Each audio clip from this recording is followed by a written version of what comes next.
Hey, I'm gonna just keep it above. A lot of cisgender women are just unhappy. Let's use the term that they love. A lot of real women are really unhappy. A lot of real women are really unhappy. A lot of real women are really insecure. And a lot of real women are really bothered that trans women really look better than they really do. Girl, it's not my fault that you mistaken my happiness and my femininity as a challenge. Sweetie, when I was identifying how feminine I was and how far I wanted to go and how I wanted my inside to match my outside had nothing to do with you. Because it seems like y'all only have so much to say when it comes to competition. It really seems like y'all only have so much to say when it comes to tearing somebody else down. Girl, don't nobody want to be you. Girl, don't nobody want to be you. Let's be clear, Miss Thing, a lot of you don't want to be you. I speak very frequently and openly about my penis, about the type of sex I have, about the type of men that I'm attracted to. Girl, don't nobody want to be you. If people could be more honest, I think we would be in more harmony. Let's talk about it, ladies and gentlemen. It's a matter of opinion. If I'm right, but I'm leaving no for now to go outside, putting shores and obligations on our part. Ladies and gentlemen, I'm Walls P, one half of Matter of Opinion, and let's get into this episode. Before I get started, if it's your first time here, consider hitting that subscribe button and clicking that notification bell so that you could be notified for more content like this. And if you want to follow us on our other social media platforms, the links are in the description. So nowadays, it seems that a lot of people have problems or issues with the LGBTQ community, mainly the trans community. Surely you can't be serious. I am serious, and don't call me Shirley. And I hear this a lot. This is getting into our schools. It's affecting our children. In some places, if your child want to transition, you can't interfere. You could be facing charges, whatever the case may be. But you have people that agree with it and you have people that disagree with it. But in actuality, I think where the disconnect is the openness about it when it comes to the dating market. Because if you're a person who are not into that caliber of a person or that type of person, then you really want to know up front so that you pretty much don't get hit with the okie doke, as one would say. You need to realize you fell for the okie doke. Let's face it. You kind of want to know what you're getting into, especially if you're going the route of being intimate with that individual. And I get it. When it comes to dating, let's face the reality. 9 times out of 10, the people that are into us, are chasing us, we're not really that into. It's the ones that aren't interested in us that for some reason, it's like a challenge to try and win that person over. You want to gain that person or make them attracted to you. Because let's face it, there are people who are into trans women. No doubt about it. And they're not shy about it. They're straight up about it. You like trannies, though? Yeah, that's what I do, bro. That's you what know you me. do. You know what I do. That's what I do.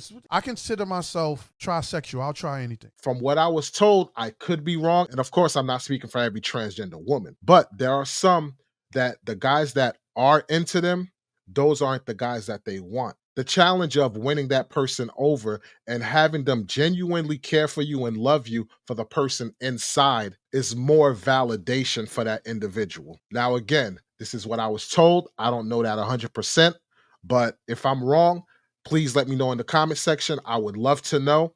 Because at the end of the day, the more we discuss these things, the more educated we get on them, and the more we come to a happy medium or a better understanding so that we could navigate through this thing called life in harmony. Now, with that being said, people don't like to be tricked or feel like they're tricked into a situation that they didn't want to get into. What do I mean by that?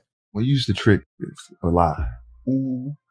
Deceive. That's How would you hide that? Like if you fuck with a nigga, you don't want a nigga to know. You just suck his dick all the time and tell him I'm on my period every. on my period. Yeah, tell them I'm on period. I've actually tricked a nigga too before.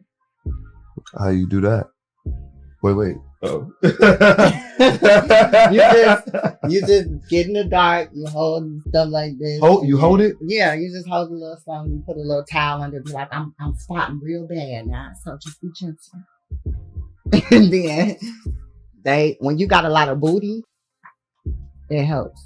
You got a lot of ass. And they ain't touch it down there? Like one time, okay, no. But one time one dude, he was so excited. He was getting a little excited. He came around, he reached around. I said, I said, I'm spotting. No, don't touch me. Don't touch me, no. A situation like that, when you're deliberately going out of your way to deceive the person, that I don't agree with whatsoever. You're making a conscious decision to fool and trick this person into doing something that one can say is sacred. And once you do said action, there's no taking it back. And for some ladies and gentlemen, that can be infuriating and you never know what the repercussions can be. This, ladies and gentlemen, is where I believe the disconnect is for the cisgender and the transgender. And in today's time, with modern medicine, modern technology, modern science, it's possible one could never know. This one person was asked if they was in a room with 10 men, how many of those men do this individual believe would actually want to take them home? How many I'm sorry. men do you think are actually on that type of time? Like if nobody would know or if it wouldn't get out? I would say good question about that. I would give it at least 80%. 80%. 80%. 80%. So that's saying walking in a room of 10 men, 8 of them, if no one would know.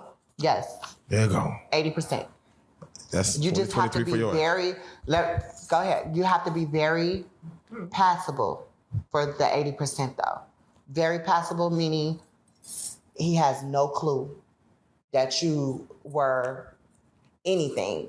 Now, I don't believe that's cap. Stop the cap. Stop the cap right now. Stop the cap. I believe that 80% ratio is possibly true, but it's not genuine because it's under the guise that this person is the type of caliber person that this individual is looking for. Now, would that number be the same if they knew exactly what the situation was? Girl, no. To the no, no, no. Yeah, to the no. Who knows? I'll let you guys decide that. At the end of the day, you definitely want it to be known what the situation is, keeping it a buck, as people say, and be straightforward. Because some people are understanding and can walk away from the situation, and sometimes it could make a turn for the worse. And this, ladies and gentlemen, is what we are trying to avoid. We are trying to avoid one situation making a turn for the worse, like this individual right here. A 21-year-old by the name of Orlando Perez was facing multiple counts of first-degree murder, armed robbery, home invasion, and also burglary. But he took a plea deal to first-degree murder and is going to be sentenced for 35 years for deleting a transgender woman in Chicago. That transgender, ladies and gentlemen, Reyes-Hernandez, 37 years old. Now, the crazy thing about this story is the man went home with her, I guess through conversation, asked her if she was a woman. He didn't like the answer. He got mad and left. Came back, deleted this woman, left, came back again and let off more rounds into this person. That's how mad this individual was. Shooting the victim multiple times, he left and then returned to the crime scene to open fire once again. Police say video from the neighborhood led them to the alleged killer, 18-year-old Orlando Perez, now held without bond. Investigators say Perez had gone home with the victim, 37-year-old Selena Reyes-Hernandez, shortly after meeting her on the morning of May 31st. And in her basement apartment in Marquette Park, Perez learned Reyes-Hernandez was transgender. The offender became very upset. He left the residence. He became more upset, and that's when he came back to the residence, and then he brutally the victim in this case. Prosecutors say Perez returned to the apartment a third time, again opening fire on the victim's lifeless body. Investigators able to track his alleged movements after gathering more than 24 videos. And police say this image on the victim's phone showed Perez in the residence. At his home were the apparent clothes he had been wearing, and a gun, authorities say, with the same type of bullets used. It's a sad and unfortunate situation, no matter how you slice it, and it could have been avoided. But even with that being said, I understand how mad an individual will be. The question is it worth taking somebody's life over? Because now this young 21-year-old will be facing 35 years in prison. So I get it. Emotions is running high. You're mad. You feel like you were deceived, the whole nine, but that still does not validate taking an individual's life, especially the fact that y'all didn't do anything. Before anything went any further, you asked the question. And this individual, from what I'm understanding, didn't lie about it. They told you straight up, yo, you asked me the question, here's your answer. So mad or not, that was not a reason to actually take somebody out. Some may say, hey, you reap what you sow, whatever the case may be, you should have been more straightforward, but damn all that. My thing is, you kind of got what you deserve facing this 35 years and taking an individual's life that you did not have a reason to. Again, things did not progress to where you laid in the bed with this individual, you was intimate with this individual, or nothing. In my opinion, that does not warrant taking somebody's life. So at the end of the day, you got what you deserve, and you're going to suffer the consequences for taking another person's life. With that being said, let me know what you think in the comment section, ladies and gentlemen. I would love to hear your take on this matter. Again, if it's your first time here, consider hitting that subscribe button and clicking that notification bell so that you can be notified for more content like this. And if you want to follow us on our other social media platforms, the links are in the description. That's going to do it for this episode of Matter of Opinion. I'm your boy, Walls P, and I will catch you, ladies and gentlemen, on the next episode. Peace. It's a matter of opinion.